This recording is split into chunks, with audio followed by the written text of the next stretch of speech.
Saya kembali ke kamu.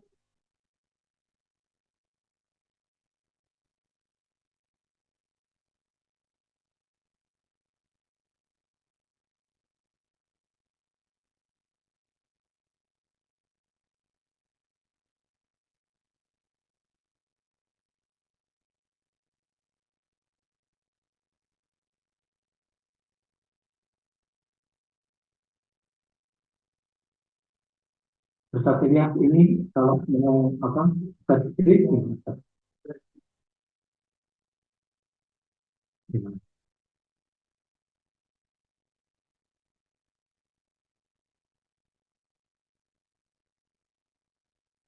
Sertifikat.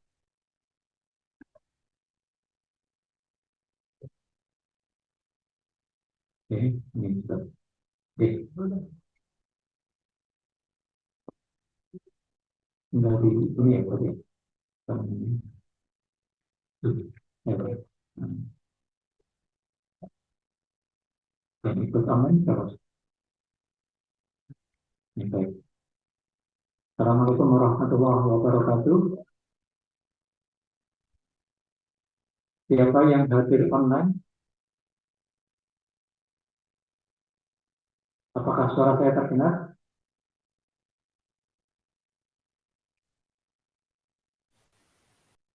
Apakah suara saya terdengar? Yang hadir online, siapakah?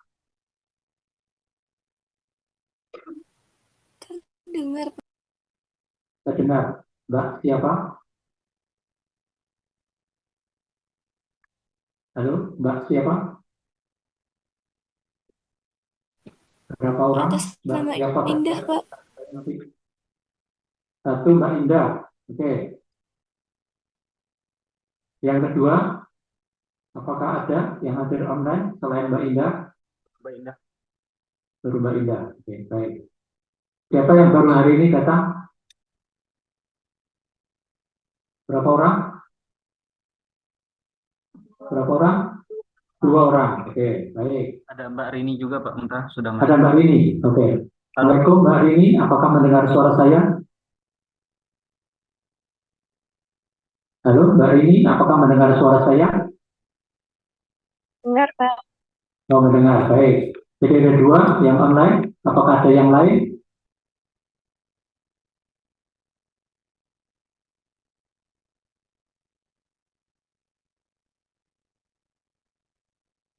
Baik. Mbak Tika minta tolong ini dibagikan dulu.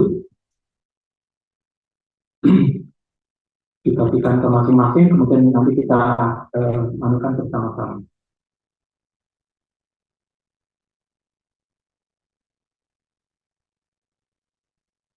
Mbak Rini dan Mbak Indah, apakah sudah menyampaikan pernyataan komitmen secara tertulis? Sudah, Pak. Halo, Menyatakan komitmen sama sudah mengirim pretestnya. bagaimana? Sudah. Sudah dikirim ya? Iya, Pak. Retestnya juga Mbak Rini? Sudah. Sudah. Mbak Indah bagaimana? Sudah juga, Pak. Sudah. Oke, baik. Baik. Siapa yang hari ini semangat? Oke, silakan semuanya berdiri yang semangat. Tolong apa yang ada di pernyataan di apa namanya diterapkan. Silakan. Ada begitu? Masing-masing bisa memegang. Ya, ya, ya. Yang bersemangat, mari kita sampaikan dan kemudian kita nyatakan yang ada di situ. Oke, silakan mulai. Bismillahirrahmanirrahim. Semuanya bersama-sama. Terus.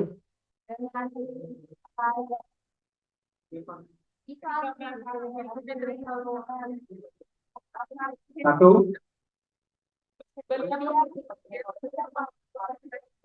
Bersama-sama yang kurang kurang kompak. Ya, ulangi dari atas. Ya, satu, dua, tiga.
Terima kasih, tepuk tangan dulu.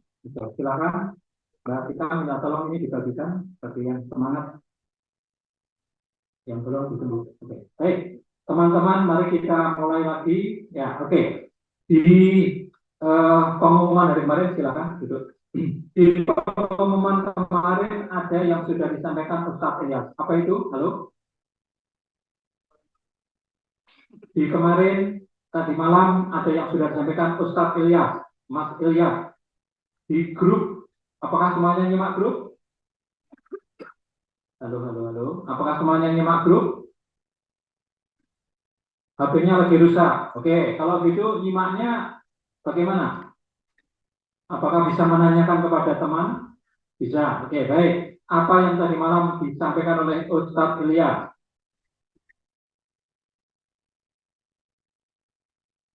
Halo, Mbak Indah, Mbak Rini, apakah bisa mendengar apa yang disampaikan Ustadz Ilyas? Hah?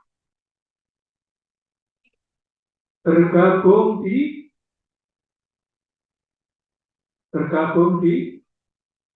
Google Classroom. Siapa yang sudah membaca info itu? Tom? Sudah, Pak. Wah, kami ada yang nggak membaca ini. Mbak Rini, Mbak Indah, apakah membaca? Iya, Pak, membaca sudah bergabung, Pak. Oke, sudah sempat bergabung, Mbak Rini, Mbak Indah? Sudah, Pak. Sudah, baik. Siapa yang sudah bergabung? Siapa yang belum bergabung? Nah, kalau yang belum bergabung, bagaimana? Hah? Nggak ada bergabung ya? Oke, siapa yang sudah buka Google Classroom? Nah, artinya apa? Siapa yang bisa memberi pendapat? Artinya kalau pakai Google Classroom bagaimana? Satu, lebih memudahkan. Apa yang kira-kira bisa memudahkan dengan adanya Google Classroom? Pengumpulan tugas, satu. Pemberian materi, dua.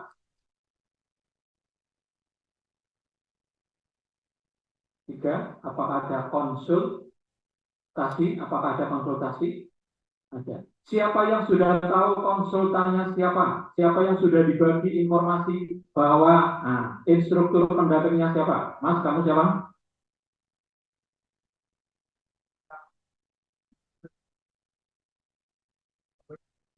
Siapa? Ustaz Ilyas kamu? Ustaz Ilyas kamu? Bapak itu siapa? Oh, Pak Muntaha. Bapaknya Ustaz Ilyas siapa ya? Enggak. Kamu? Pak Muntaha, kamu? Kamu? Kamu? Chandra, Mbak?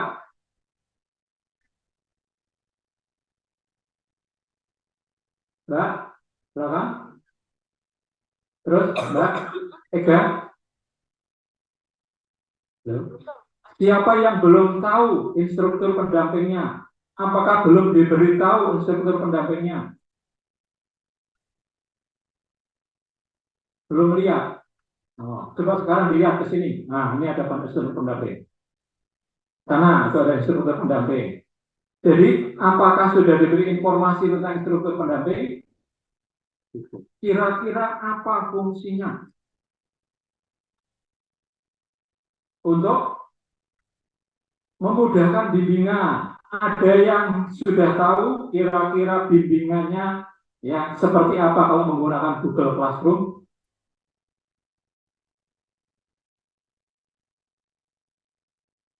Kira-kira seperti apa? Teman-teman sudah sering menggunakan Google Classroom, betulkah?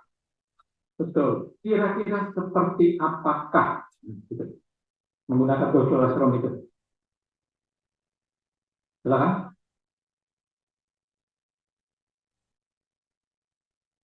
Yes. Oke. Pertanyaannya adalah siapa yang sudah, namanya adalah mendownload template. Sudah diberikan informasi tentang template, betul? Betul. Siapa yang sudah mendownload template? Siapa yang belum mendownload template? Template itu apa? Template-nya sudah dimasukkan di dalam WA group. Sudah. Kalau begitu, bisakah itu dimulai dari situ? Pertanyaannya, apakah sudah dimulai? Berarti kesempatan bagi kalian mulai hari ini sesi ketiga memulai ya pengisian template. Siapa yang sudah punya judul? Halo, halo, halo. Oke. Kalau begitu nomor 1 yang dimasukkan di template apa? Mbak Rini, Mbak Indah, bisakah menyimak? Masih menyimak, Pak. Simak baik. Jangan lupa Mbak Rini, Mbak Indah untuk download template. Pernahkah diinfokan mengenai template-nya? Sudah, Pak. Sudah. Apakah sudah sempat mendownload template? Gimana, Pak? Apakah sudah sempat mendownload template-nya? Sudah. Sudah. Oke, baik. Ini Mbak siapa? Mbak Rini atau Mbak Indah? Mbak Rini. Mbak Rini, Mbak Indah, apakah sudah mendownload template?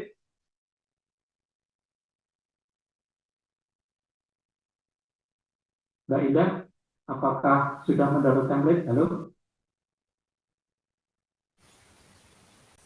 Bisa mendengar suara saya, Mbak Indah?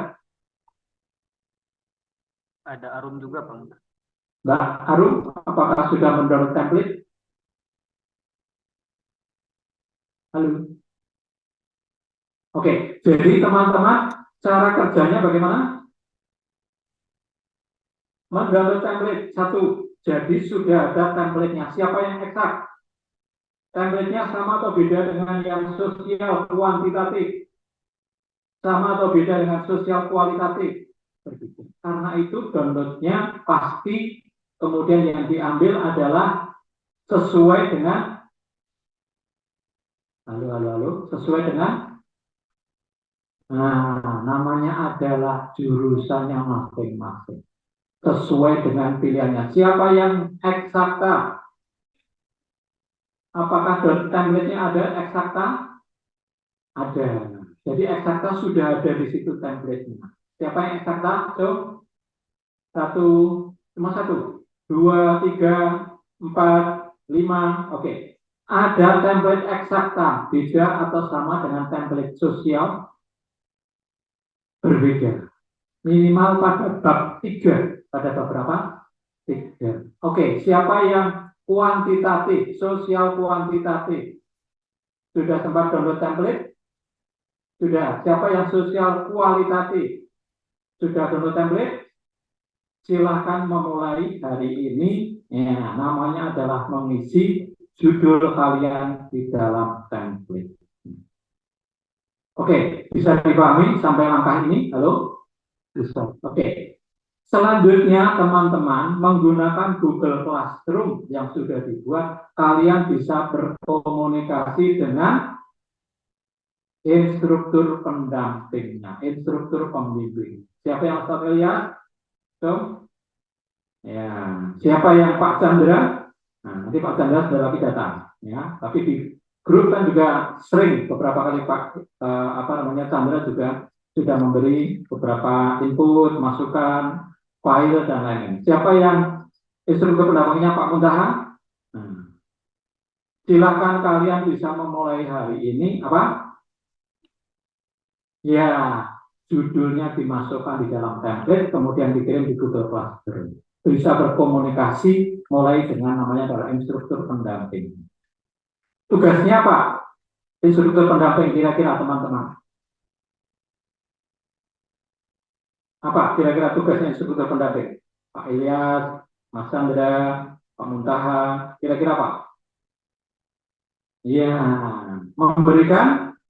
Ya, kalau misalnya kalian sudah merumuskan, nah rumusannya bagaimana? Kira-kira akan kita berikan masukan. Oke, ada yang ingin menyampaikan sebelum berlanjut? Mbak Indah, Mbak Rini, Arum, sudah tahu instruktur pendampingnya? Halo? Sudah. Sudah. Oke. Siapa Mbak Rini? Iya. Siapa? Saya Pak Muntaha. Pak Muntaha. Kemudian satunya lagi Mbak Indah. Halo? Saya belum, Mbak, soalnya baru semalam. Oh, baru semalam. Oh, sudah menghubungi Mbak Tika? Sudah Iya, menghubungi Mbak menghubungi Tika? Mbak Tika baru semalam. Nah ya, kan harus ada satu baru yang bagi yang baru bergabung, satu jangan lupa mengisi pretest, dua mengisi pernyataan kesetiaan. Itu Mbak Indah. Sehingga nanti setelah itu nanti akan diproses, diberikan namanya adalah institut pendamping. Oke. Berikutnya Arum, halo. Apakah menyimak? Iya, Pak. Sudah tahu? Ada, Pak. Siapa? Institut Belum, pendamping? Pak. Hah? Belum dapat, Pak. Belum dapat. Kamu mulainya kapan? Memulai kelas Kemarin ini juga, kapan? kemarin. Ini kapan? Seharusnya udah kemarin sih, Pak, Kamu tapi belum mulainya menghubungi kapan? Mbak Tika. Bagaimana? Belum menghubungi Mbak Tika. Kenapa kok belum? Bukankah itu sudah disampaikan? Bagi yang pertama kali segera mengikuti pretest, membuat pernyataan namanya komitmen, betul? Ya, ditunggu hari ini bagi yang belum. Oke, sampai di sini ada pertanyaan teman-teman? Oke, kita hari ini akan belajar tentang proposal dan unsurnya. Oke? Betul? Betul, ya. Kira-kira cara yang efektif untuk membahas ini kira-kira bagaimana teman-teman? Semuanya sudah mengetahuikah proposal? Sudah pernah membuat proposal? Siapa yang belum pernah? Siapa yang sudah pernah? Oke, baik. Jadi kita akan memastikan hari ini adalah bahwa teman-teman sudah mengetahui kira-kira proposal itu apa, fungsinya apa, unsurnya apa, tiga itu. Ya. Yang kedua, teman-teman ya, karena sudah mengetahui dan kemudian nanti kita akan bahas, maka nanti di akhir kita akan membahas mengenai bagaimana unsur-unsur itu ditulis. Bagaimana unsur-unsur itu ditulis. Hari ini ada posting satu tentang bab 2. Siapa yang sudah tahu bahwa ada posting bab 2 di grup? Ada yang tahu bab 2 di grup? Judulnya apa? Menulis proposal secara sistematis. Siapa yang sudah membaca? Nah, hari ini kita akan mulai dari sana. Ya, jadi nanti teman-teman kita akan mulai dari satu persatu. Kalau judulnya sudah, teruskan ke apa? Iya, bab 1 namanya apa? Pendahuluan. Ya, teman-teman bisa menyimak sekaligus kita bahas secara detail hari ini. Jadi target kita 2, teman-teman. Ayo kita reminding. Reminding itu kita namanya ingat kembali sebenarnya proposal riset. Nah, itu unsurnya. Proposal riset, fungsi. Unsur proposal riset itu apa saja? Siapa yang tahu proposal riset itu unsurnya ada berapa? Kita tahu unsur proposal riset ada berapa?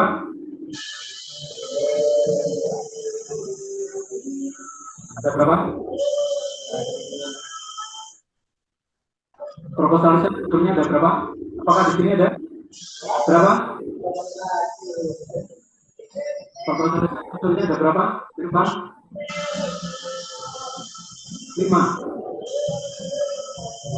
Siapa yang lain? Proposal riset unsurnya ada berapa?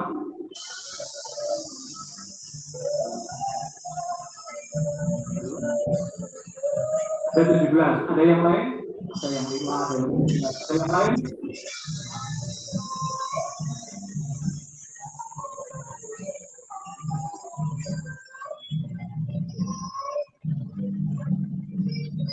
Ada berapa? Ada 6, ada yang 19, ada yang lain. Jadi yang kita bahas ini ada berapa? Ini kelihatan. Bukan kelihatan. Ya, sudah pernah dibahas ya. Ada berapa komplitnya teman-teman? 20. Berapa? 20. 20 ya. Kalau ada yang kurang nanti tak kasih hadiah enggak gitu ya. Ya, oke. Jadi ada berapa totalnya? 20 ya. Nah, kamu ya. Coba 20 itu apa saja?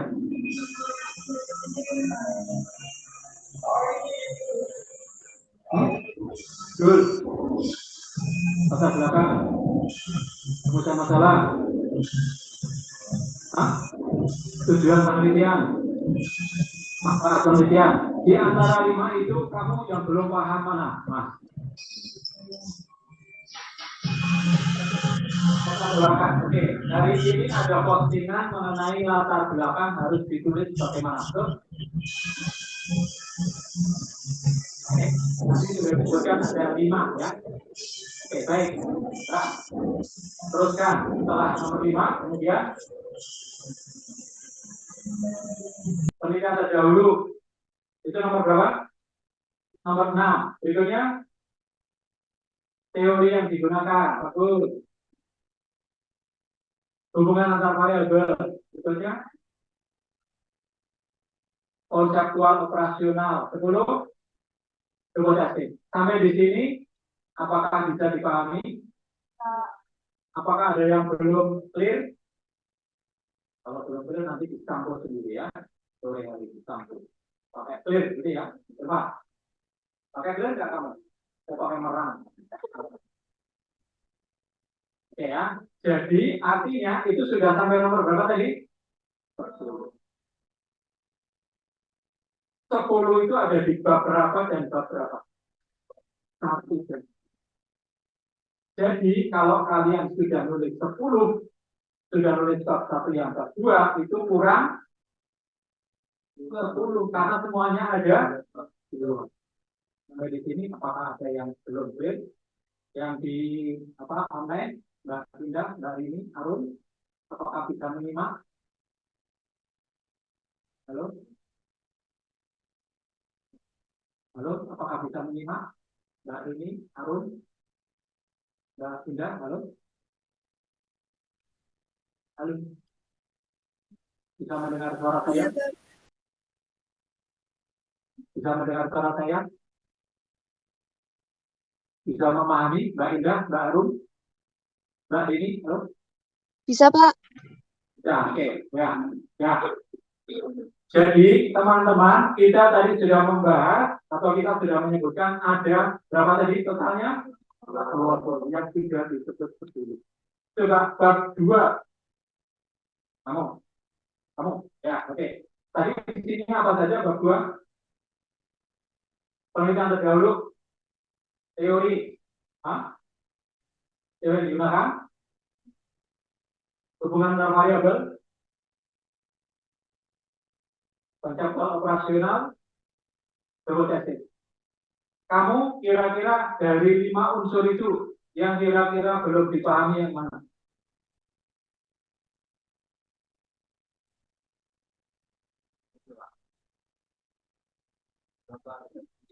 Gambar hubungan. Nanti kita akan bahas gambar hubungan variabel itu seperti apa. Variabel itu apa sih? Ulangi, variabel itu apa? X dan Y. Ada yang lain? Variabel itu apa sih?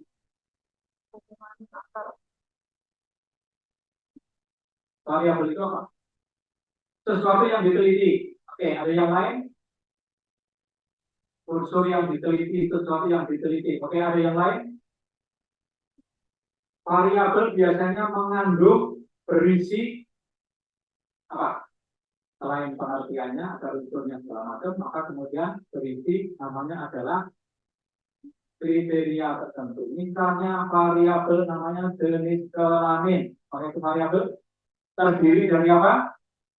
Laki-laki dan perempuan. Artinya jenis kelamin sebagai variabel itu nanti bisa disebutkan secara contoh. Ya. Kalau tadi ada apa yang belum jelas mengenai apa namanya adalah gambar hubungan antar variabel, besok pada waktunya nanti bisa kita bahas lebih. Hari ini kita akan fokus kepada bab ya. Oke. Bab 1 jadi isinya apa tadi? Tentang latar belakang, rumusan masalah, tujuan, manfaat penelitian. Jadi ada berapa? Nah, ditambah judul 1 berarti ada 5. Ya, siapa yang sudah sempat menulis selain judul unsur-unsur yang ada di bab? Ya, sampai bab berapa nulisnya? Sampai bab 2, kamu nulisnya sampai bab berapa? Yang sudah tadi.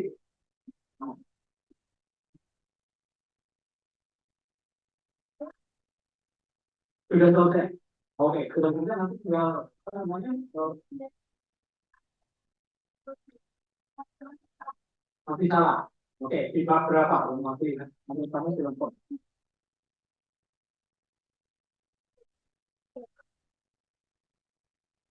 Hubungan antar variabel. Kamu kuantitatif atau kualitatif? Hah? Kuantitatif. Oke. Ada yang lain yang sudah menulis sampai bab 2. Oke. Apa yang masih belum clear dan perlu nanti kita perdalam? Hah?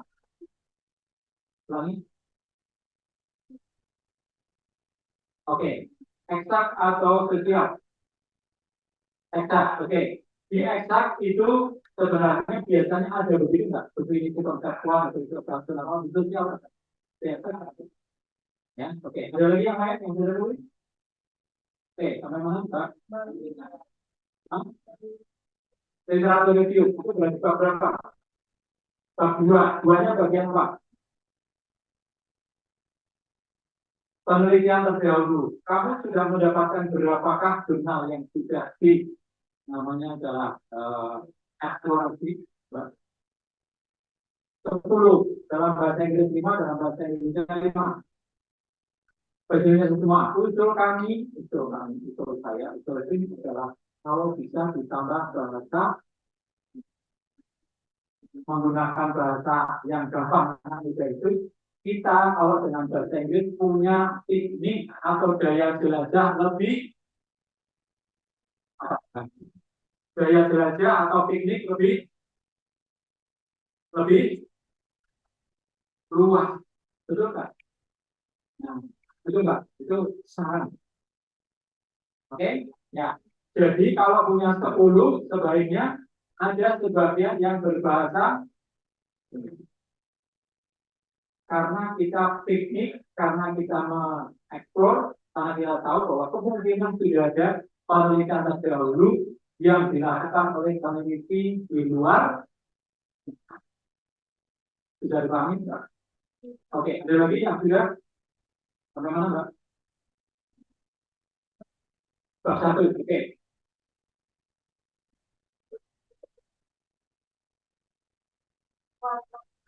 Ya. Baik, nanti kita akan perjelas apakah umum dulu atau khusus dulu. Siapa yang punya pendapat? Mulai dari umum, mulai dari khusus, bagaimana ini? Umum dulu, khusus dulu, atau bagaimana? Ada yang punya pendapat? Umum dulu, khusus dulu. Ayo. Yang di apa namanya online boleh berpendapat ya.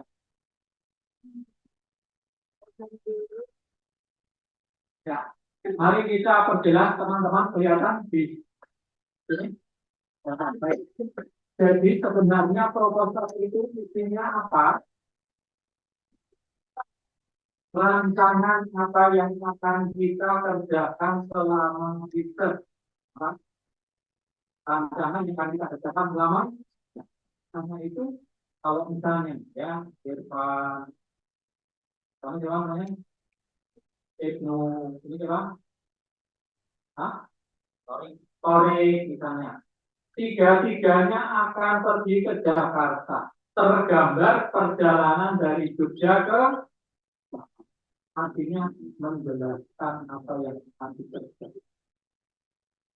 Ya, Jadi proposal adalah menjelaskan apa yang akan dikerjakan. Umumnya terdiri dari berapa bab? 3 ditambah unsur apa tadi? Selain 3 bab ditambah apa? Daftar pustaka dan lampiran. Ya, beberapa peneliti itu detail sampai dengan lampiran. Karena dengan lampiran itu memudahkan kita sebagai peneliti untuk mengumpulkan contoh penelitian kuantitatif menggunakan apa ini tampilannya matriks penelitian, dan yang kedua kuesioner penelitian. Kira-kira dengan adanya 2 itu manfaatnya apa? Bagi yang penelitian kuantitatif, siapa yang kuantitatif? 1, 2, cuma 2. Irfan, 3, 4. Oke. Teman-teman yang di online, apakah ada yang kuantitatif? Halo? Harum, Indah, ini, apakah ada yang kuantitatif? Kuali, Pak. Yang kuantitatif, Kuali, Pak. kira-kira apa ini? Matriks dan kuesioner. Matriks dan kuesioner. Gunanya apa? Coba. Ulang. Apa gunanya matriks penelitian dan kuesioner penelitian? Karena kuantitatif. Pengumpulan data, matriksnya? Oh, belum tahu. Oke, ada yang lain? Matriksnya untuk apa? Kemudian kuesionernya untuk apa?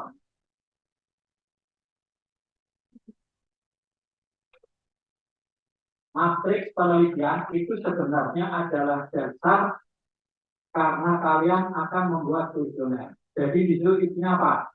Yang pokok nomor 1 namanya vari, 2 namanya indikator. Yang ketiga adalah tolok ukur. Variabel, indikator, dan tolok ukur. Itu 3-tiganya akan diperinci, diturunkan menjadi kue. Nanti kita berikan contoh ya. Ada beberapa yang kemarin sebenarnya di beberapa postingan sudah disampaikan, tapi nanti akan kita lihat. Oke, bisa dipahami Mbak yang tadi? Baik. Jadi kuantitatif memerlukan apa? Matriks dan kuesioner. Standar kita di dalam katakanlah kelas itu menggunakan itu. Mungkin ada peneliti lain, model lain, bimbingan yang tidak, tapi kita tuntun sampai dengan matriks dan kuesioner. Harapannya apa tadi? Memudahkan proses penelitian, khususnya pengumpulan. Karena kalau sudah jelas ya, yang mau diteliti variabelnya ini, indikatornya ini diturunkan menjadi ya itu ya. Oke. Jadi umumnya proposal itu terdiri dari 3 bab ditambah apa tadi? Lampiran. Daftar pustaka sendiri. Ini umumnya seperti itu. 1 yang pokok apa? 1 apa? Objeknya itu. Yang mau diteliti itu berapa variabel kalau kuantitatif. Terus kalau kualitatif misalnya sebenarnya apa sih yang mau diteliti? Kalau eksakta misalnya yang mau namanya itu apa itu? Yang mau dieksperimenkan, yang mau dicoba di lab, ya, nah eksak, halo, apa tulisannya Mbak? Oke, yang eksak yang lain tulisannya? Berian fisika, kamu Mas? Teknik pertanian. Yang mau dicoba dalam teknik pertanian karena menggunakan eksperimen lab itu apa? Itu harus jelas. Mau meneliti mengenai perlakuan, ya namanya adalah preparasi ini menggunakan namanya adalah campuran. Objeknya harus jelas. Ya, kemarin yang pembahasan ada Fitri ada nggak Fitri? Ya, apa kemarin kamu bikin? Judul Hmm. dampak pemberian bottom up pada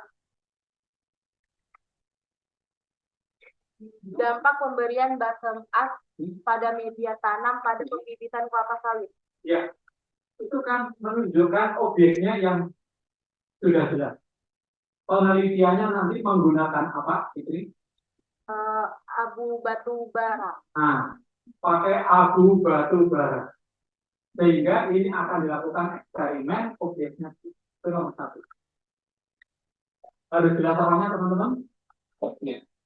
Objeknya. Kalau dalam penelitian sosial, ya, kamu akan meneliti perilaku manusia. Di dalam psikologi, kecenderungan perilaku misalnya positif atau negatif. Kalau negatif misalnya apanya? Apakah perilaku kita sendiri atau ketika berkelompok misalnya gitu. Itu berarti harus jelas satu. Ya. Di eksakta, di sosial kuanti, di sosial kuali semuanya harus jelas. Nomor 1 apa? Maka biasanya di judul sudah muncul. Betul? Kemarin teman-teman diminta untuk membuat berapa judul? Ya, harapannya nanti ada pilihan. Kalau misalnya ini, nah, dan ini, maka kalian boleh itu nanti. Ya, jadi ada pilihan. Contoh misalnya judul A, hubungan variabel X1, X2, X3 dengan Y. Kemudian nanti judul yang kedua, kualitatif, analisis mengenai, kan gitu ya. Nah, nantinya ketika nanti ditimbang mana yang lebih, nah, cocok. Itu artinya kalau kalian punya 2 pilihan, maka sebenarnya di awal boleh punya 2 pilihan atau boleh punya lebih dari 1. Bisa dipahami yang pertama apa yang harus sudah? Oke. Nomor 2 apa? Metode. Riset pasti dilakukan dengan SOP. SOP itu apa? Standar operasional prosedur. Prosedur pengumpulan datanya bagaimana? Gitu ya. Struktur A. Prosedur pengumpulan datanya bagaimana? Tahap 1, ya. Tahap 2, gitu ya. Yang sosial misalnya, ya kan? Ya. Pengumpulan datanya adalah dengan wawancara kepada informan terpilih. Oke. Nah, karena ada informan terpilih, perlu dipastikan informannya dipilih berdasarkan kriteria apa. Nah, itu namanya tergambar dalam metode pengumpulan. Teman-teman yang eksakta misalnya, ya kan, perlakuan ini terhadap ini. Zatnya berapa cc, terus waktunya berapa, apa waktu itu biasanya berapa? Lamanya berapa? Jam atau berapa jam atau misalnya berapa hari atau misalnya berapa minggu misalnya itu ya. Nah, itu artinya adalah ada namanya adalah ukur. Maka dalam metode pengumpulan data, maka biasanya ada ukuran yang lebih pasti. Oke, jadi pahami ini eksakta. Anda teknologi pertanian ini kira-kira apa? Nah, riset yang akan kamu lakukan.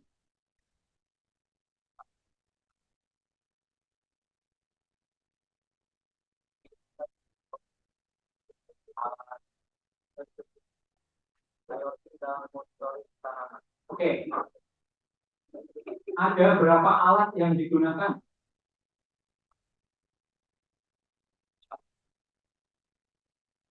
Alatnya apa saja? Kan gitu ya. Ada berapa alat yang digunakan? Alatnya apa saja? Kan gitu. Nah. Satu alatnya apa? Kamu bekerjanya di lab atau bekerjanya di lapangan, di kebun misalnya. Di lapangan aja. Itu alatnya apa? Kabel LCD, oke.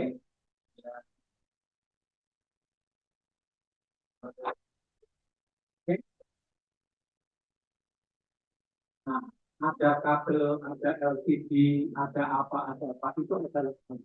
Kalau kalian di lab biasanya alatnya khusus, betul? Yang apa namanya farmasi apa? Nah, apa alat-alat Mbak? Satu, dua,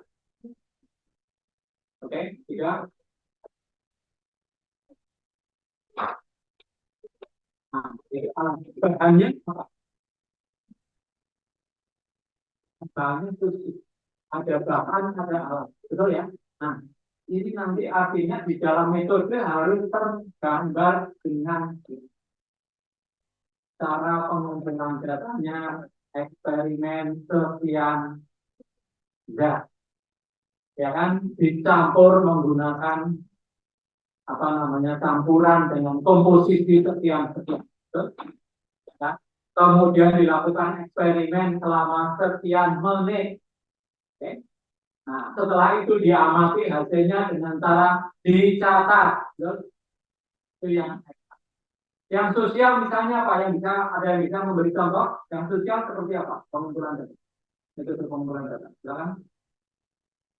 Wawancara satu. Kepada siapa wawancara dilakukan? Oke. Kepada narasumber yang relevan. Oke. Setelah apa namanya narasumber yang ditetapkan, kemudian dilakukan wawancara. Berikutnya apa? Transkrip hasil wawancara. Artinya dalam metode harus dikesankan ini. Mereka yang pakai kuesioner, kuanti atau kuali berarti kuantitatif. Kuesioner itu gimana cara pengumpulan datanya? Ada yang tahu?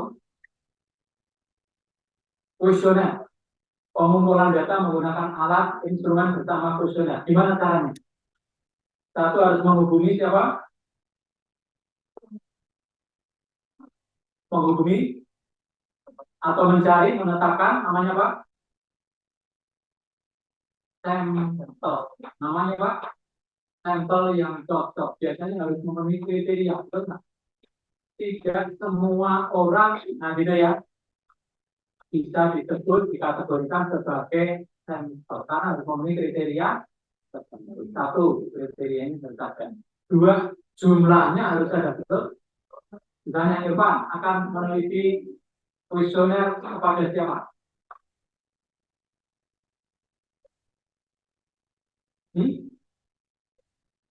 Apakah mahasiswa, apakah guru, apakah karyawan, apakah manajemen, apakah pimpinan, siapa?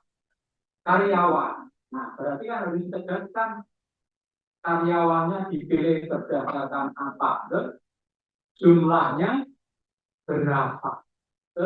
Apa lagi? Nah, itu kalau tidak dua. Satu, jumlahnya berapa? Dipilih berdasarkan kriteria. Oke. Nah, nanti ketika dikumpulkan, ada lagi teman-teman. Sekarang modelnya kalau penelitian menggunakan kuesioner, alatnya medianya Pak. Nah, ada yang pakai kipas, ada yang paling tradisional.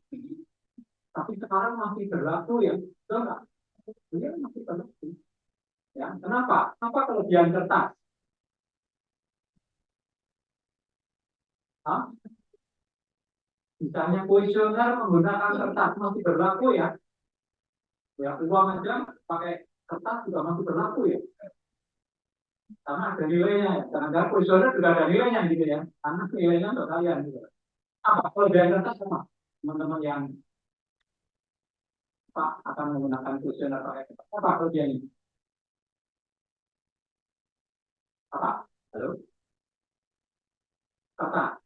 Satu bisa ditulis. Artinya adalah ketika dia memberikan namanya adalah pilihan jawaban, jawabannya sudah tegas bisa dipilih. Ada pilihan A, B, C, D, E atau 1, 2, 3, 4, 5. Sangat kuat, sedang, sangat lemah, atau lemah, sangat lemah. Misalnya kan ada pilihan satu. Jadi bisa jawab, bisa ditulis dengan namanya adalah manual. Dan itu memudahkan misalnya nanti namanya ketika kita mengajar. Satu, yang kedua apa? Mudah di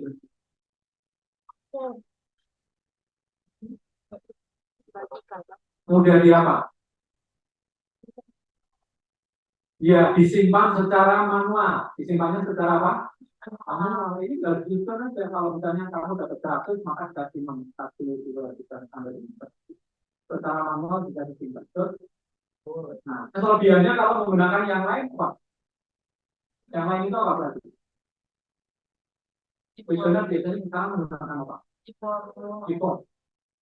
Kelebihannya apa? Misalnya itu. Kelebihannya adalah kemungkinan tetap menghitung.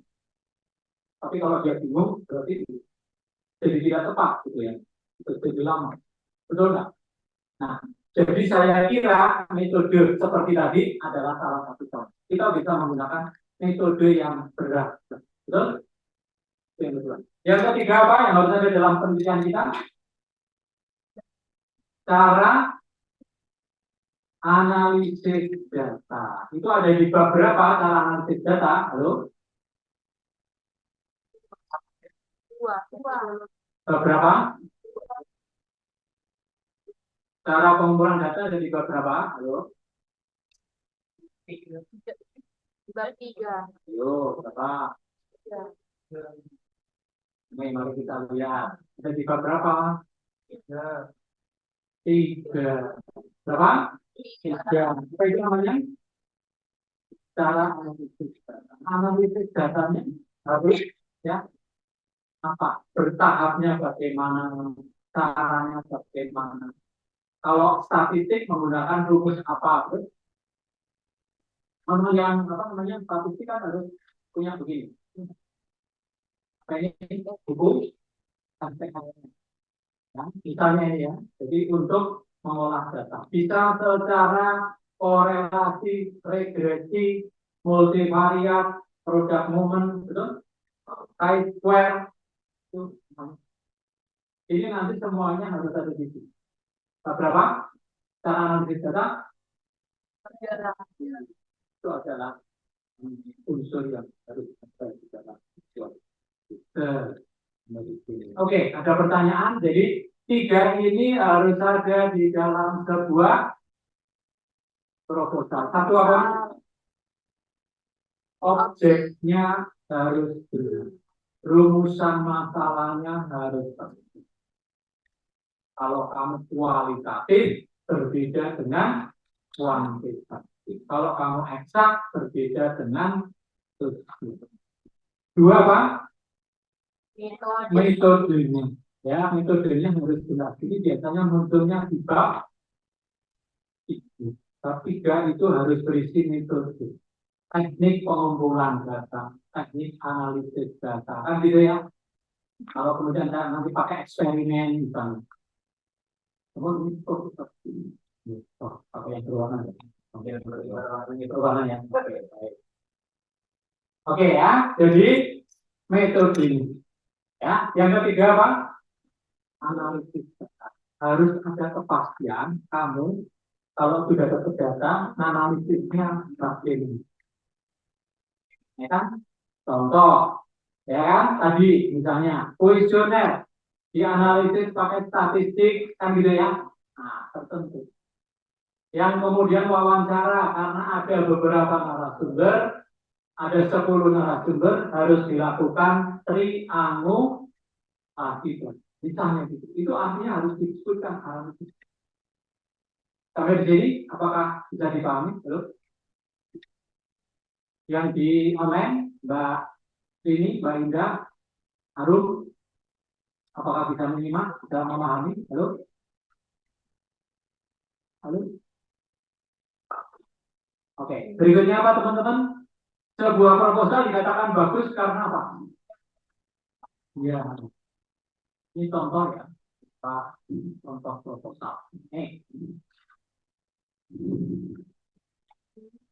Digital branding dari salah satu studio foto untuk mendapatkan atau untuk apa namanya mendapatkan loyalty customer loyal. Ya, digital branding tergambar digital branding melalui cara atau media digital. Sekarang branding itu bermacam-macam, satu di antaranya pakai cara digital. Ini contoh. Ini contoh juga. Kebijakan redaksi surat kabar harian Jogja dalam pemberitaan pemilu 2024. Pemilu baru saja berlalu ya. Nah, ini riset seputar pemilu itu tidak pernah habis. Sebentar lagi nanti ada pilkada itu juga bisa bagi teman-teman yang tertarik untuk meneliti pilkada. Menarik. Media massa memuat berita-berita pilkada itu bisa di ya. Contoh yang lain adalah namanya adalah digital branding. Jadi dua-duanya kualitatif. Ya. Kalau yang kuantitatif nanti bisa dicari. Ya, satu karena apa teman-teman? Baru. Ada yang bisa memberi contoh. Baru itu seperti apa? Belum ada yang meneliti. Satu. Ada yang lain? Baru itu seperti apa contohnya? Misalnya bagaimana? Belum ada yang meneliti. Kita. Jadi sebelumnya belum ada mengangkat topik tersebut, kalau enggak beda apa? Objeknya berbeda. Oke. Bagus. Ada yang lain? Baru itu bagaimana? Sekarang pemilu 2024 sudah berlalu, nanti akan diikuti dengan pilkada. Penelitian pilkada tahun 2024 kira-kira sudah ada belum, karena belum dilakukan. Nah, itu bisa menjadi salah satu baru. Misalnya ini, ya kan, kebijakan redaksi surat kabar harian Jogja.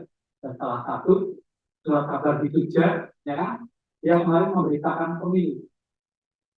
Ya kan, calonnya siapa, kan gitu ya. Apalagi selain calon, apa yang menarik, diliput. Debat calonnya ada, itu bisa diliput, bisa di Twitter, kan gitu ya. Nah, ini nanti kalau kemudian kebijakan redaksi surat kabar di Pilkada 2024 itu juga menjadi karena belum di ya teman-teman yang eksak misalnya, ya kan kemarin pada tanaman apa itu kuartal sawit, sekarang pada tanaman apa? Selain kuartal sawit apa misalnya? Katanya yang boleh cuma 2 kemarin. Hah? Tebu. Nah, tebu misalnya. Punya kamu kira-kira kebaruannya apa, Mas? Kalau kemarin orang melakukan penelitian pakai ini, kamu kira-kira pakai apa? Nah, itu perlu dipikirkan ya. Jadi, nomor 1 yang dipikirkan apa? Kebaruan. Jangan sampai kita sama dengan peneliti lain. Betul? Tidak boleh. Itu namanya copy paste. Itu apa namanya? Tidak boleh. Yang kedua, Pak, ada rumusan tujuan yang jelas. Maka satu di antaranya proposal yang baik, rumusan masalahnya itu jelas begitu. Ya kan? Ini misalnya digital branding. Nah, namanya adalah salah satu studio untuk promosi mendapatkan loyalitas customer. Ini berarti ya kan? Rumusan masalahnya adalah bagaimanakah praktek atau implementasi digital branding. Gitu ya. Nah, ini perlu rumusan masalah yang itu. Maka satu di antaranya teman-teman ketika merumuskan namanya adalah proposal yang baik, ya harus ada penjelasan atau kejelasan tentang apa ini rumusan masalah. Rumusan masalah ada di beberapa. Yang ketiga apa? Ada kajian atau data terdahulu. Biasanya ada di mana ini? Bab 2. Namanya apa? Literatur review. Makanya tadi kepada Mbak siapa tadi saya sarankan, ya penelitian terdahulu pasti sudah pernah dilakukan orang, betul? Umumnya, kalau memang belum pernah juga nggak apa-apa, boleh, tetapi umumnya sudah pernah. Nah, makanya di dalam proposal kita perlu ada namanya dalam literatur review. Ya, kita biasanya memberikan ukuran, nah, bisa penelitian dalam negeri, bisa ditambah penelitian luar negeri. Apa keuntungannya? Jangkauan lebih luas. Apalagi?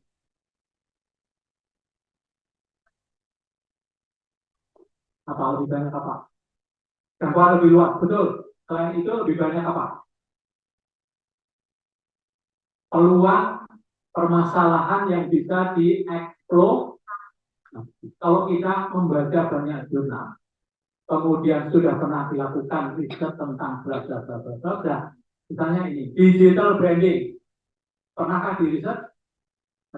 Di Indonesia banyak sekali, kan gitu ya. Begitu juga di luar negeri, digital branding saat ini di luar negeri itu seperti apa, sama atau beda? Kita harus mencari penelitian terdahulu, rujukannya harus ada. Betul?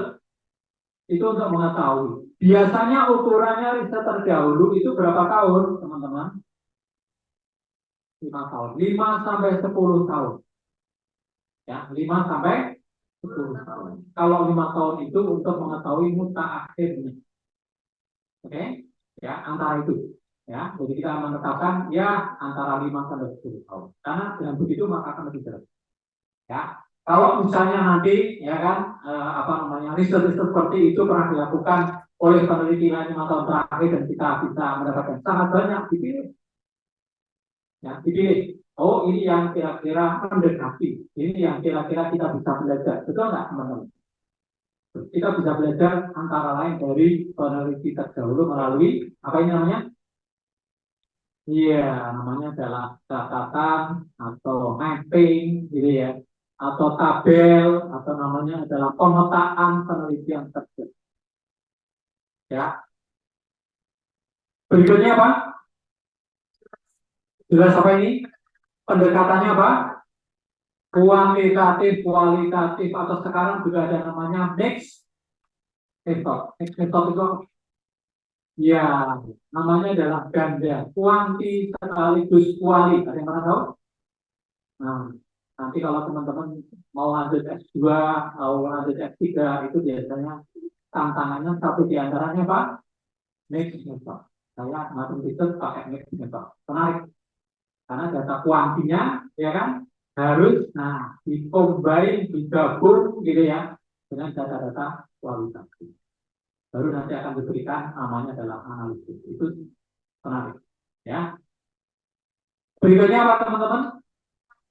Ada manfaat. Harus memberikan manfaat. Makanya kalau dalam rumusan kita harus ada manfaat akademis dan manfaat praktis. Dua. Manfaat akademis itu untuk apa? Apa? Manfaat akademis itu apa? Sumbangan terhadap ya ilmu atau bidang atau riset yang baru di bidang itu. Ini misalnya digital branding. Apakah ini termasuk sumbangan di bidang apa ini? Teknologi informasi bisa? Bisa. Digital branding termasuk kaitannya dengan komunikasi pemasaran bisa? Ini contoh. Jadi berarti riset ini nantinya bermanfaat untuk menambah koleksi seputar digital branding dari brand lokal juga. Nah, itu namanya adalah manfaat teoretik akademik. Bisa dipahami? Manfaat praktisnya karena ini dilakukan kepada sebuah studio foto, maka harapannya bisa diberikan apa? Saran atau rekomendasi. Jadi kalau nanti sudah diriset, kemudian nanti bagian saran paling belakang ya, itu namanya dapat kesimpulan dan saran, itu sarannya bisa konkret. Kamu ketika, gitu loh, kira-kira ya, ketika kamu melakukan praktek itu sebaiknya ditambah ini. Karena dari riset ini yang kurang, gitu ya, itu misalnya adalah manfaat. Sampai di sini, apakah sudah dipahami? Silakan kalau ada yang ingin bertanya, silakan. Gitu. Ada penelitian terdahulu. Ya. Nah, yang mana judul saya itu termasuk baru. Ya. Ada jarang sekali ada yang memanfaatkan abu batu bara ini sebagai media tanam. Ya. Kebanyakan itu sebagai campuran semen. Ya. Nah, kan tadi Bapak bilang itu kita itu minimal isi ada 10 jurnal. Ya. Nah, misalnya kan untuk penelitian terdahulu itu tuh minim tentang itu. Kebagusannya kita itu ganti itu sebagai apa pembahasannya? Ya, baik. Jadi pertanyaan yang bagus. Ada yang punya pendapat? Oke. Memang ada kalanya yang namanya penelitian yang kita lakukan kemungkinan belum banyak. Saya tidak mengatakan bahwa belum banyak. Belum banyak yang melakukan penelitian. Justru itulah kelebihan penelitian kita. Betul. Satu. Artinya kita perlu mencari namanya adalah celah. Ini kan pintar-pintarnya apa namanya itu peneliti untuk merumuskan. Pemilu 2024 adalah pemilu terbaru. Nah, pastilah sudah pernah ada riset-riset dari seputar pemilu, seputar media lokal, seputar pemberitaan, kan gitu ya. Nah, itu sudah kita bicarakan itu terdahulu. Nah, menjawab pertanyaan Fitri, maka sebenarnya nomor satu adalah kita memang perlu mencari sampai dengan ketemu bahwa mungkin tidak langsung pada katakanlah objek itu, tetapi seputar objek itu. Nah, riset-riset seputar objek itu. Contohnya misalnya kalau kamu tadi apa, tanaman apa dengan apa? Campuran abu batu bara. Nah, misalnya, saya kira riset tentang abu itu sudah banyak dilakukan, tetapi mungkin tidak pada tanaman itu. Betul? Nah, karena itu bisa diriset nanti. Pakai kata kunci masuk ke, nah gitu ya. Namanya adalah bisa menggunakan namanya adalah Google Scholar. Nanti Mas Raya pada waktunya nanti akan menyampaikan ya, gimana caranya agar kita menggunakan namanya adalah program tertentu atau aplikasi tertentu dan kita bisa mendapatkan. Contohnya ada kata kunci, ada tahun, gitu ya, sama namanya adalah riset kita bisa. Itu satu. Gitu. Yang kedua, kita biasanya bisa memanfaatkan selain sumber artikel penelitian terdahulu, itu adalah buku-buku yang terbit agak akhir. Misalnya begini.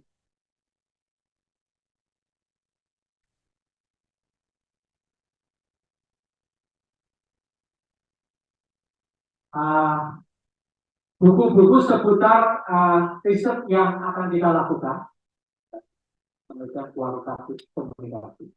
Penelitian kualitatif komunikasi itu sebenarnya risetnya banyak sekali dan sampai sekarang terus-menerus.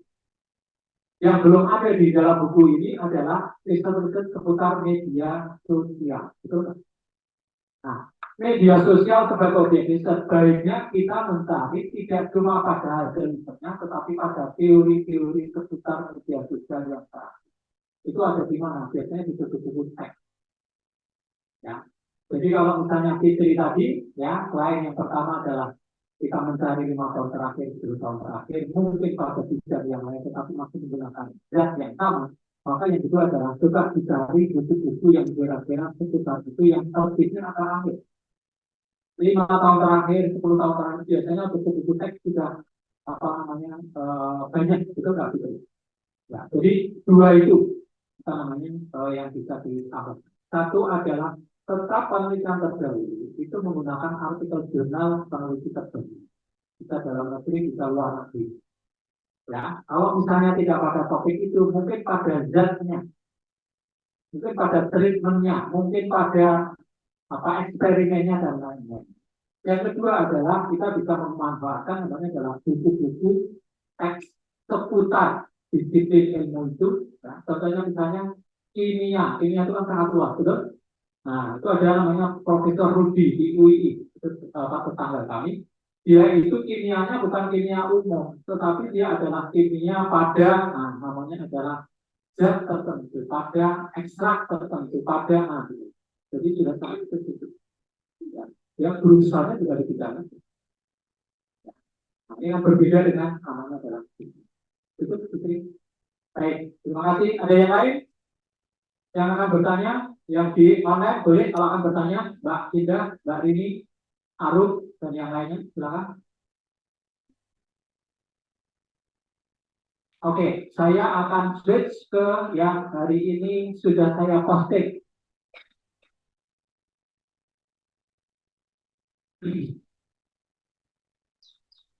Saya nanti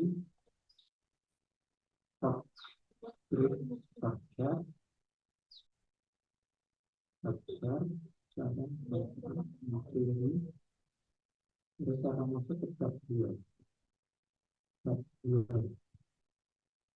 Oke. Mari kita 30 menit ke depan ini membahas tentang substansi dari bab 1.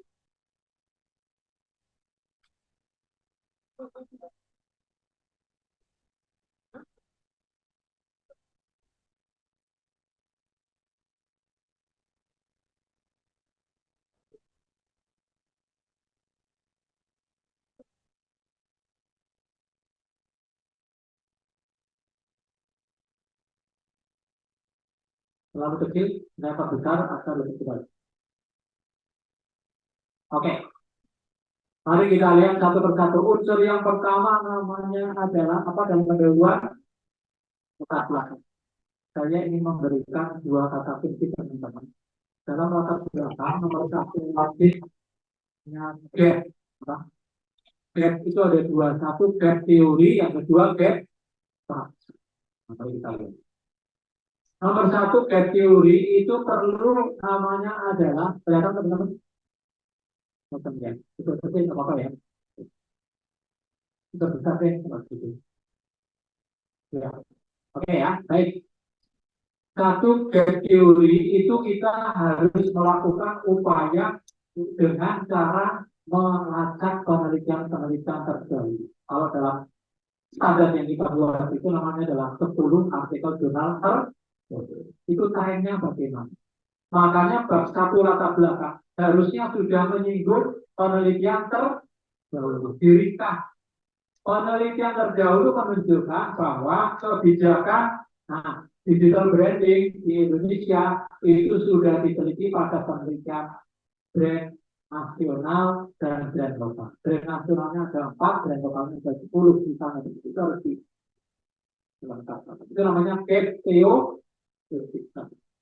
Yang kedua, ya teman-teman, ada namanya adalah ketika kita membahas mengenai namanya adalah itu harus ada namanya adalah gap praktek yang dimulai biasanya dari data-data yang mutaakhir. Contohnya begini.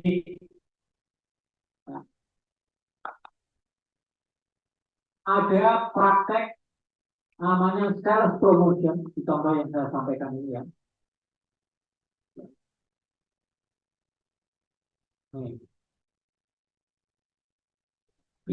Salah satu industri ya, oke. Usianya baru 1 tahun, berapa? 1 tahun. Tetapi, jumlah pengunjung dari industri itu sudah sampai rata-rata 300 orang per hari. Banyak atau sedikit? Ya, ini berarti ada data yang menarik. Harus disebutkan datanya, betul nggak? Harus ada datanya. Jangan sampai tidak ada data. Ya, diobservasi ketemu atau dicari namanya adalah dari pemberitaan media ketemu atau dari namanya wawancara awal dengan pengelola ketemu kan gitu ya. Ini harus ada data 300 orang tiap hari rata-rata ya, data pengunjung bagian pemasaran kalau misalnya tahu ya, pernah dilakukan. Yang kedua, selama 12 bulan itu volume postingan foto dan reels itu apa? Saya tahu itu real kereta api ya. Ya, ini Bang. Ya, jadi misalnya ini kan ada namanya adalah foto dan reels itu ternyata sangat banyak, sangat sering, frekuensinya berkali, itu berarti harus ada. Ya, kalau begitu sudah itu satu hari, postingannya bisa sampai 3 kali. Misalnya gitu ya, itu kan berarti ada datanya. Jadi yang kedua namanya gap praktek itu harus ada datanya. Harus ada apa? Datanya. Maka di dalam latar belakang kalau kita ada data, jangan sampai latar belakang itu nggak pakai itu nggak pakai. Ya, oke ya. Jadi ada data hasil observasi peneliti. Data, namanya adalah bagian itu follower sampai 12.000 orang. Itu kan bisa dilihat di namanya apa itu? Instagram. Sekarang sudah ada namanya apa itu? TikTok. Ada ya? Bisa dilihat. Bisa di-follow. Bisa. Ini contoh. Kalau seperti ini berarti harus ada data. Harus ada apa? Data. Ya.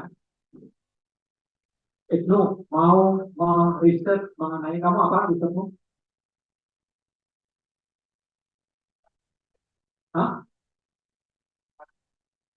Praktek Penelitian tentang apa? Objeknya tentang apa? Oke. Terus kira-kira data-data awalnya sudah kamu dapatkan belum? Harus ada. Di dalam latar belakang harus ada data-data awal. Oke.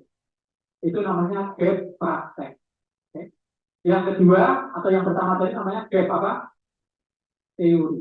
Ya, riset-riset terdahulu itu harus dicari dulu. Sehingga bisa diketahui teman-teman, ada gap teori, ada gap praktek. Teori itu berarti dari riset terdahulu. Kalau tadi ada 10, tadi. Ini contoh yang konkret.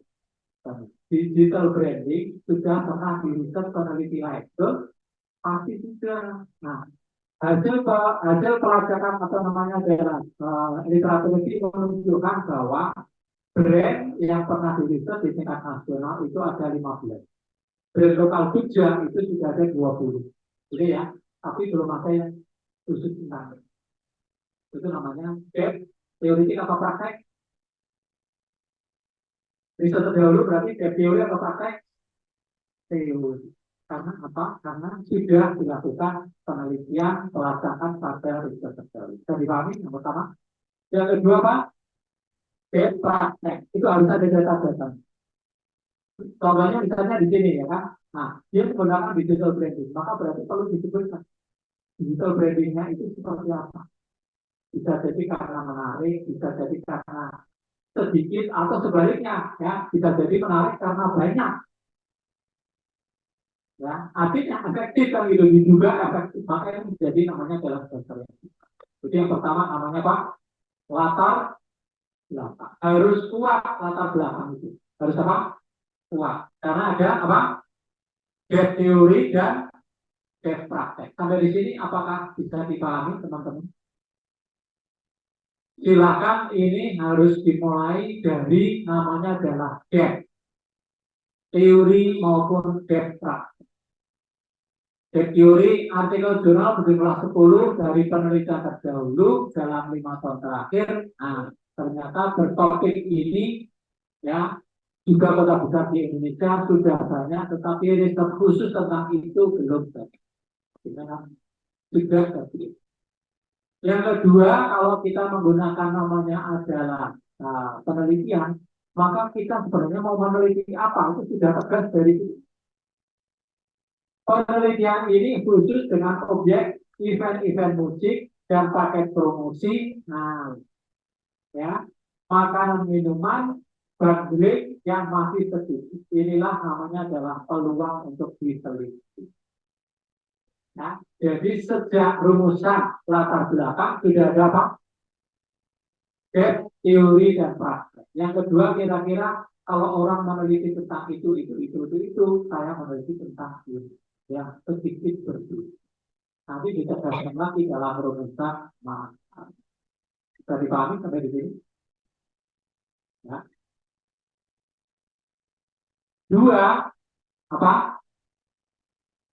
Rumusan masalah. Apa yang bisa kita ambil dari sini? Satu, harus jelas masalah pokok yang akan diteliti, yang akan dirumuskan. Rumusannya harus tegas. Misalnya begini, bagaimanakah penerapan promosi penjualan sales promotion dengan modus 1 live music, promosi makanan minuman pada industri tertentu. Itu tegas.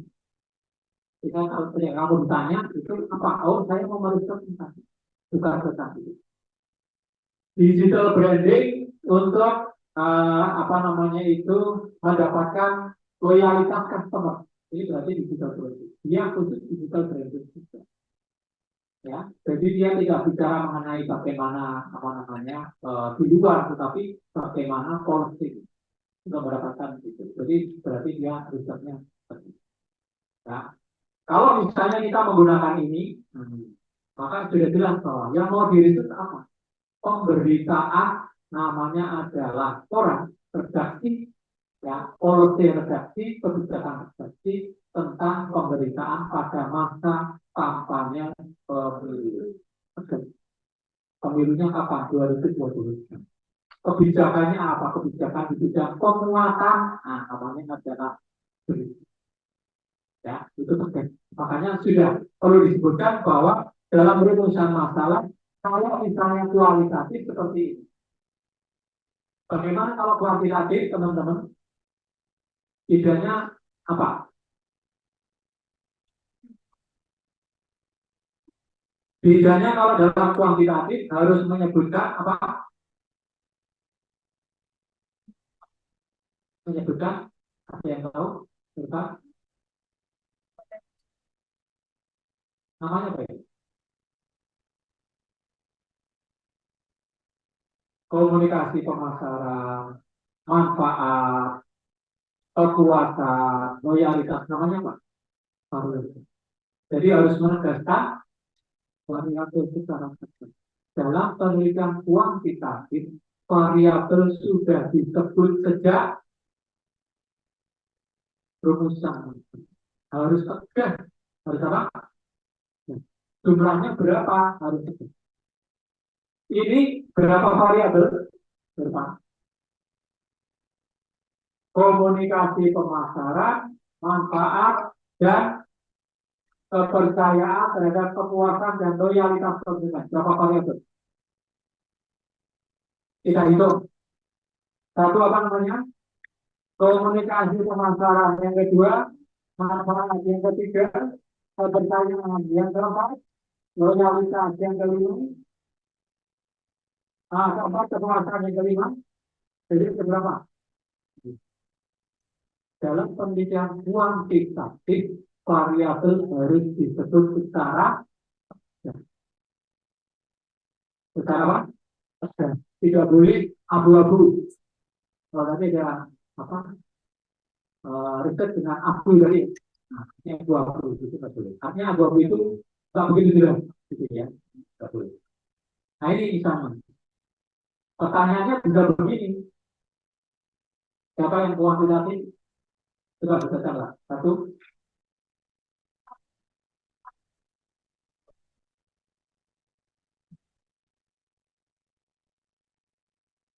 Oke, jadi ini X1 dengan Y1 dan Y2. Yang kedua,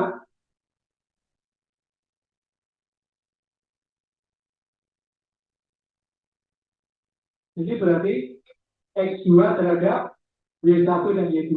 Yang ketiga,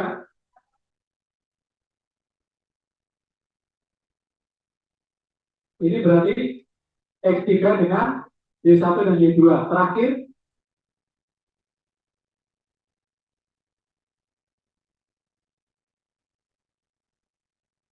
berarti ini secara bersama. X1, X2, X3 secara bersama-sama terhadap Y1 dan Y2. Komplit itu ada di sini. Bisa dipahami? Ini contoh rumusan kuantitatif. Harus tegas, namanya apa? Variabel. Ya, teman-teman yang kuantitatif sejak sekarang perlu membuat namanya adalah gambar hubungan antar variabel. Ini kan berarti X1, X2, X3 terhadap Y1 dan Y2. Kalau digambar mungkin kira-kira seperti ini. Ada yang bisa menggambar? Coba, enggak, silakan gambar ini. Ini kayaknya juga. X1, X2, X3 terhadap Y1, Y2. Coba. X1 saja. Ya, silakan. X1 saja. X1, X2, X3, kemudian terhadap Y1 dan Y2. Karena ada 5 variabel. X1, ya, X2, X3, Y1, Y2. Arah hubungannya. Terus, ya, terus,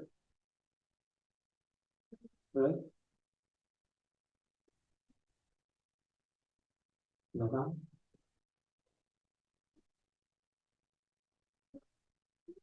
Tidak apa-apa. Bagus, satu saja. Kurang-kurang.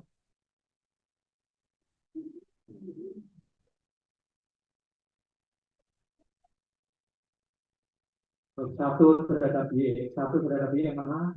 Kasih nomor. Nomornya pakai ini, yang merah. Nah, itu yang ini buat juga. Coba. Nomor 1.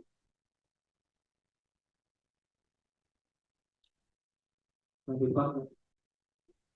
Oke. Nomor 1. X1 terhadap Y1 dan Y2. Betul? Oke, terus? Nah ya, Y1 dan Y2. Apa-apa? Terus nomor 2 yang mana? X1, X2 dari manfaat X2 terhadap Y1 dan Y2. Nomor 3, ya, kepercayaan, itu berarti namanya adalah X3 terhadap Y1 dan Y2.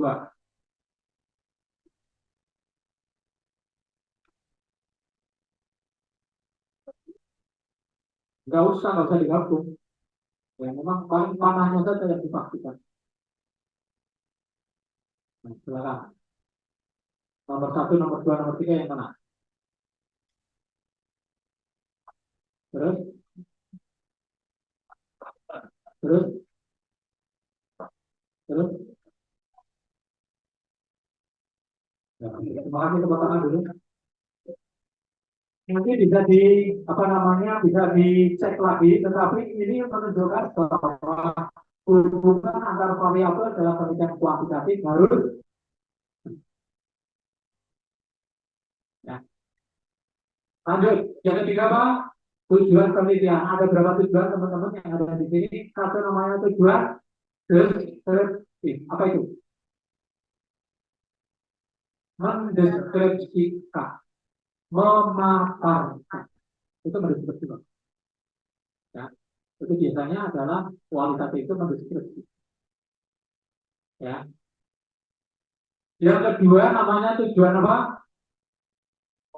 Komparatif. Artinya apa? Membandingkan antara, nah ini mungkin yang semuanya pikir tadi bisa. Ya kan? Perlakuan ini kepada ini menggunakan ini pada jam ini dan nanti pada waktu T2 jam dibanding. Jadi yang kedua ini adalah komparasi, itu berarti membandingkan kalau, nah misalnya ya, kalau di contoh yang tadi antara treatment A dengan treatment B pada zat yang sama, membandingkan. Contoh yang lain, membandingkan antara, nah, namanya adalah praktek bullying pada kelompok remaja melalui online dan praktek bullying pada remaja melalui cara langsung. Itu berarti membandingkan. Ya, akan membandingkan. Bully itu sebenarnya bisa langsung, bisa pakai media, betul? Ya, itu kalau kamu mau membandingkan, maka namanya adalah komparatif. Yang ketiga apa? Interpretatif. Ini biasanya apa? Apa? Interpretatif itu apa? Makna tertentu. Teman-teman yang sosial biasanya akan kesini. Apa sih makna simbol, gitu ya? Apa sih makna non-verbal, orang-orang komunikasi, orang-orang psikologi, orang-orang manajemen, orang-orang ini biasanya makna itu benar. Jadi yang namanya interpretasi itu adalah makna upacara, simbol, praktek, logo, nah itu berarti mencari makna. Yang terakhir apa teman-teman? Kalkulatif itu apa? Ya, ini kan kayak tadi bicara, ya kan? Cara A, cara B, cara C. Kemudian, namanya adalah hubungan antara, misalnya ini ya, frekuensi menonton tayangan iklan televisi tentang rokok itu X1, pergaulan remaja peer group itu apa? X2 terhadap yang ketiga apa? Minat remaja putra atau putri merokok. Asumsinya apa? Mereka yang nonton apa ini? Iklan televisi, betul? Mereka yang memiliki pergaulan remaja, bujukan dari teman-temannya, betul? Nah, itu kira-kira kemungkinan berpengaruh terhadap minat mereka untuk merokok. Jadi biasanya tidak ada faktor tunggal. biasanya faktornya beragam. Ini yang biasa ada dalam penelitian sosial kuantitatif itu biasanya seperti ini. Nah, teman-teman yang pendidikan seperti apa namanya Ekno misalnya itu jangan-jangan memang tidak ada faktor tunggal, tapi biasanya ada faktor yang beragam. Ya. Minat perokok itu tidak tunggal, tidak hanya karena namanya adalah nonton iklan atau sering nonton iklan, betul? Tapi bisa jadi karena dipengaruhi oleh apa ini? Pergaulan remaja. Kalau dia nggak merokok dibully sama teman-teman itu nggak, wah kalau kamu nggak merokok kamu nggak datang. Memang gua betina gitu ya, enggak gitu ya. Tapi artinya kan sering dibully, sehingga ya Allah, betul nggak? Nah itu mungkin bisa menjadi. Ini contoh. Jadi dalam penelitian kuantitatif seperti itu. Ya, itu adalah namanya kuantitatif, kalkulatif, eksploratif. Ya, dan seterusnya. Jadi kira-kira. Untuk mengetahui pengaruh komunikasi pemasaran terhadap kepuasan dan loyalitas konsumen. Untuk mengetahui pengaruh manfaat terhadap kepuasan dan loyalitas konsumen. Untuk mengetahui pengaruh kepercayaan terhadap loyalitas kepuasan dan loyalitas konsumen. Untuk mengetahui itu secara bersama-sama. Ini artinya adalah memperjelas. Bisa dipahami? Jadi kita perlu memilih satu namanya apa? Tujuan. Satu apa? Deskripsi.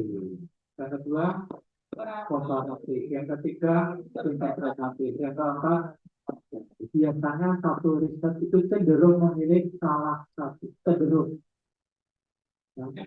Cenderung. Tetapi kalau misalnya mau apa, dua-duanya juga boleh. Ya, tidak masalah gitu ya. Tidak masalah. Oke ya, ini sampai tujuan. Apakah ada pertanyaan sampai tujuan? Masih kurang satu lagi, manfaat. Oke, manfaat penelitian tadi sudah disebut apa? Teoritis dan praktis. Teoritisnya apa, praktisnya apa? Silakan kalau ada pertanyaan dari kalian. Yang di grup juga boleh, yang di online silakan kalau ada pertanyaan seputar. Hari ini kita fokus kepada bab 1 terutama ya. Oke, siapa yang belum jelas tentang bab 1? Isinya apa? Latar belakang. Harus ada gap, betul? Gap teori, gap praktek. Mulainya dari situ. Oke? Ya. Jadi kalau begitu teman-teman ya pastikan bahwa ya gapnya ada, betul nggak? Harus ada gapnya. Kalau nggak ada gapnya, ngapain diteliti? Nah, jadi penelitian tidak tiba-tiba gitu ya. Tapi sebenarnya ada namanya dalam runusan. Oh sebelumnya begini, saya begini. Ya, ada namanya gap teori dan gap praktek. Gap teori harus dilacak dari penelitian terdahulu. Betul? So, yang kedua, gap praktek harus ada data-data mutakhir. Betul itu teman-teman. Kalian mau melakukan riset tentang ini ya, namanya adalah perlakuan antara, namanya adalah guru terhadap murid. Kamu harus mencari beberapa data hukum. Selama ini praktek begini. Selama ini, nah begini itu harus ada. Makanya bagus kalau di dalam latar belakang sudah muncul data-data pendukung. Betul? Itu yang pertama. Tentang apa? Latar belakang. Harus ada gap, harus ada data. Yang kedua apa? Iya, masalah penelitian harus tegas. Ya, kalau dia masalahnya adalah kuanti, kuali, eksperimen, nah ini perlu dipertegas. Penelitian ini masalahnya adalah eksperimen antara bla bla bla terhadap bla bla bla. Eksperimen antara ini dengan ini, ya, pengamatan terhadap ini, ya, objek tentang ini, itu perlu dipertegas. Berikutnya apa? Tujuan penelitian, ada berapa tujuan? Satu, deskriptif, yang kedua komparatif, yang ketiga interpretatif, yang keempat kalkulatif atau eksploratif. Bisa jadi satu riset umumnya kalau mau spesifik biasanya hanya terbatas. Hanya kalkulatif karena dia kuantitatif atau eksploratif, gitu ya. Ini ya. Yang terakhir adalah manfaat praktis dan manfaat apa gitu. Silakan kalau ada pertanyaan berkaitan dengan itu. Kita kembali ke atau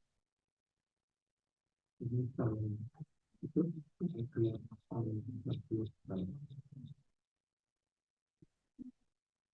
Silakan yang ingin bertanya seputar bab 1.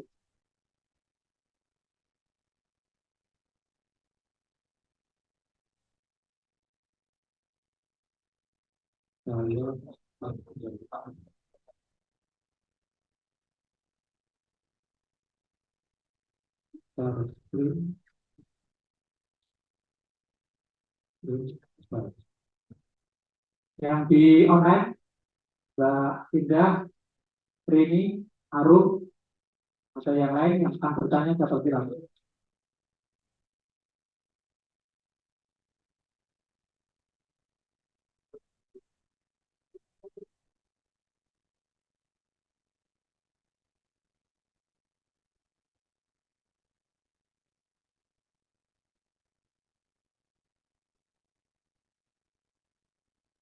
Ini kuanti atau kuali? Kuanti atau kuali dipilih?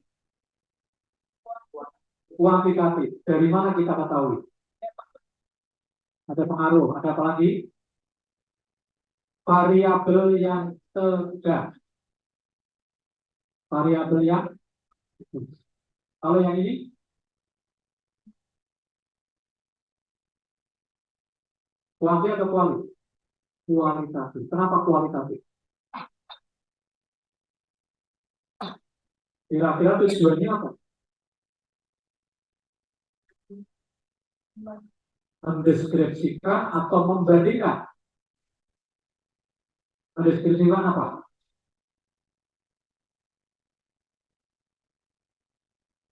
Nah, itu berarti deskripsi. Tapi kalau mau membandingkan juga bisa membandingkan antara motif psikologis dengan motif ekonomi. Kan dibandingkan. Bisa juga. Ini artinya adalah dari satu situ kita perlu mendefinisikan, memperjelas namanya adalah solution. Ya. Ini kalau mau disebutkan, ya, satu inovatif. Tadi sudah disebutkan, baru ucapnya inovatif. Yang kedua apa ini? Include specific aims, artinya tujuannya tegas, tujuannya jelas, tujuannya spesifik. Itu namanya dalam aims.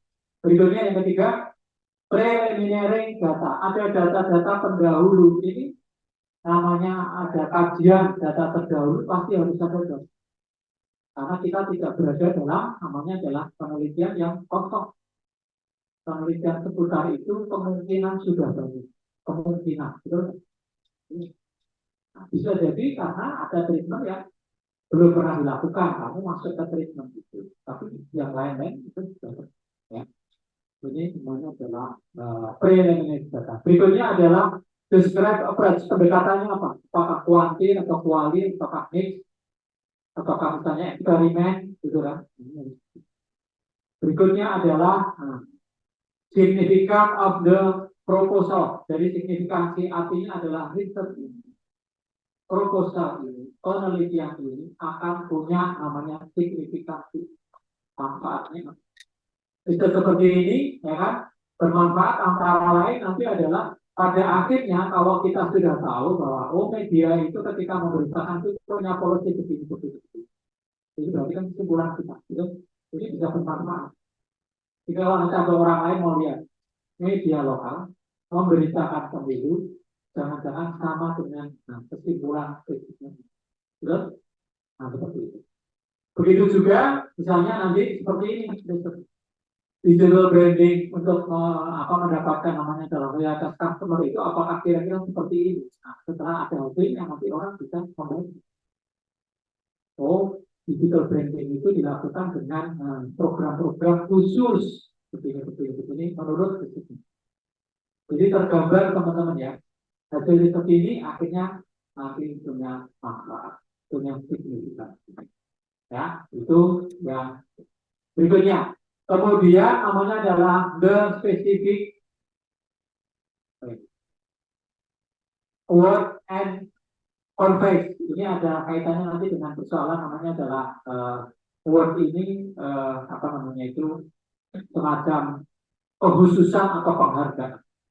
Kemudian berikutnya adalah impact on science and your personal growth. Jadi memiliki dampak atau manfaat untuk namanya adalah science yang tadi signifikansi akademik. Akhirnya hasil penelitian itu untuk apa?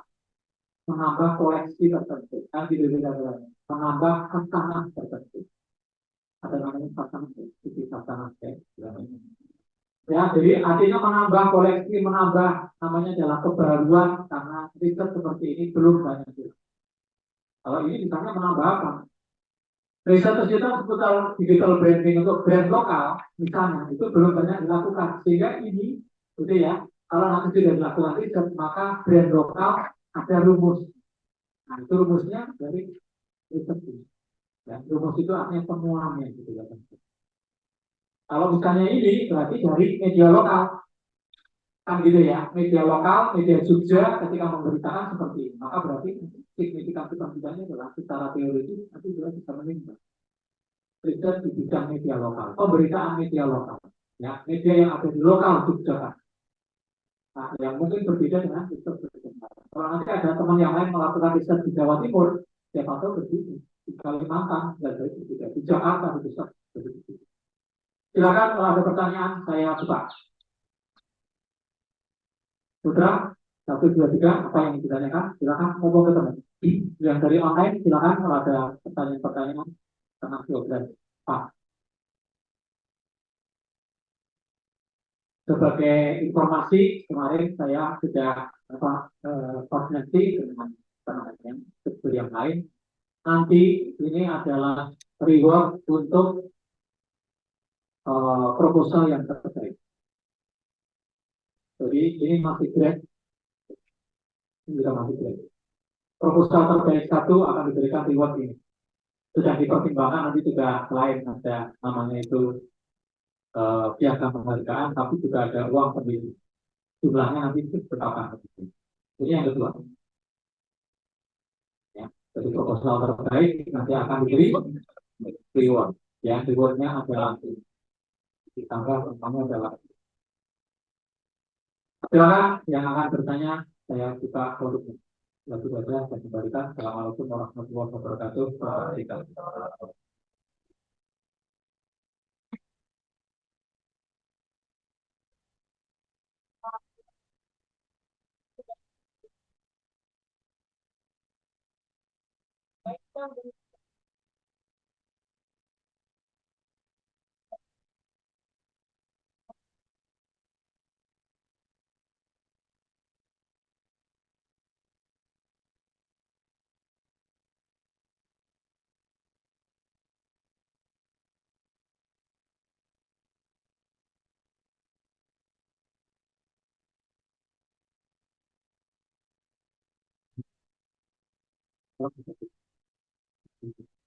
Saya tadi datang, siapa yang tadi pagi datangnya tepat waktu? Pak Muntaha 9.30. Siapa yang datang berikutnya? Ustaz Elias 9.40. Putri-putri datang 9.49. Ya, termasuk 3 orang ini. Dan seterusnya. Rugi nggak kira-kira?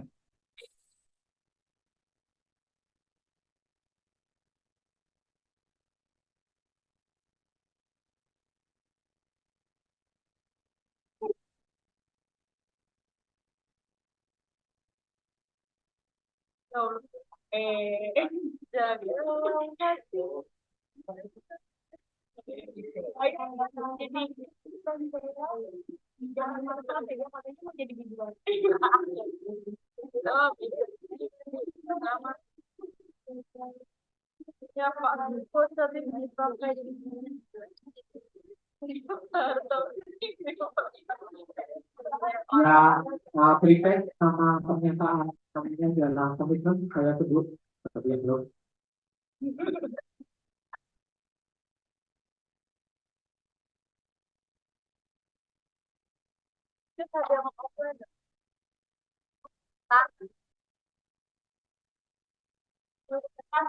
Siapa yang sudah membaca buku ini?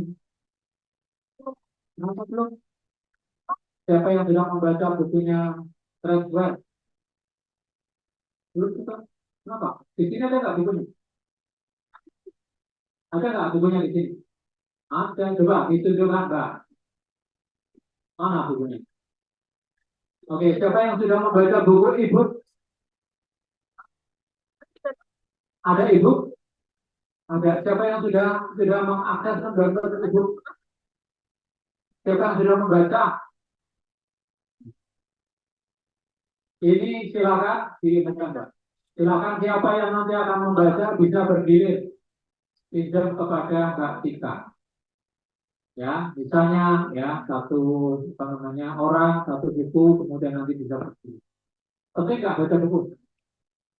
Oke, ya itu satu di antaranya kita akan namanya dalam menambah wawasan dengan cara ada dua buku yang sifatnya fisik, satu buku ada di mana? Nanti kalau diperlukan bisa dimuat ulang oleh siapa yang bisa memuat di Google Classroom. Bisa, berarti kan? Ya, itu nanti kan sudah ada filenya, tinggal nanti dimasukkan di Google Classroom. Oke, yang lain adalah teman-teman bisa menghubungi apa namanya instruktur atau pendamping masing-masing untuk berkonsultasi. Betul? Mas Chandra, Pak Chandra, kalau mau difoto, mumpung ada banyak, bisa bareng-bareng difoto. Chandra ini jago foto. Jadi, biasanya sebenarnya bagus. Fotonya bagus.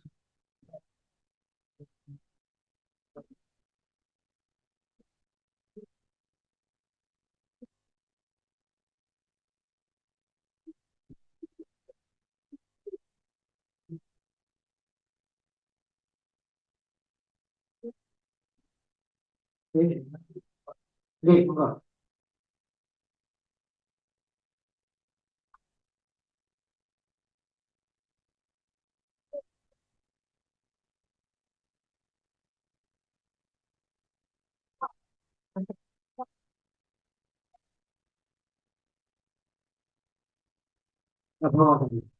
Sebenarnya kemarin masih ada sisanya, tapi karena tidak apa namanya tidak di sudah disiapkan di media juga ya, saya tidak. Kalau dimungkinkan, saya kira baiknya nanti kita ngeprint, sudah nggak?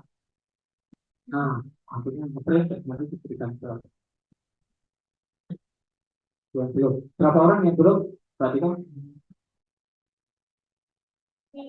Kalau yang offline 3, Pak. Ya. Yang online, yang Mbak Arun belum, Mbak Indah juga belum. Mbak Indah, halo. Apakah masih nyimak Mbak Indah? Halo, Mbak Indah. Mbak Indah, apakah masih nyimak? Iya, Pak. Sudah mengerjakan pretest dan pernyataan komitmen Aruf dan Indah? Halo? Saya sudah, Pak. Sudah. Indah katanya sudah. Terus Aruf, halo Aruf. Aruf, apakah masih nyimak Aruf? Mbak Arum sudah keluar, Pak.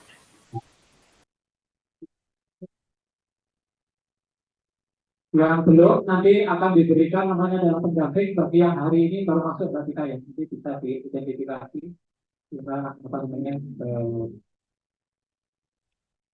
bisa diketahui berapa orang yang sebenarnya belum mendapatkan pendamping yang nanti daftarnya kita bisa dibuat.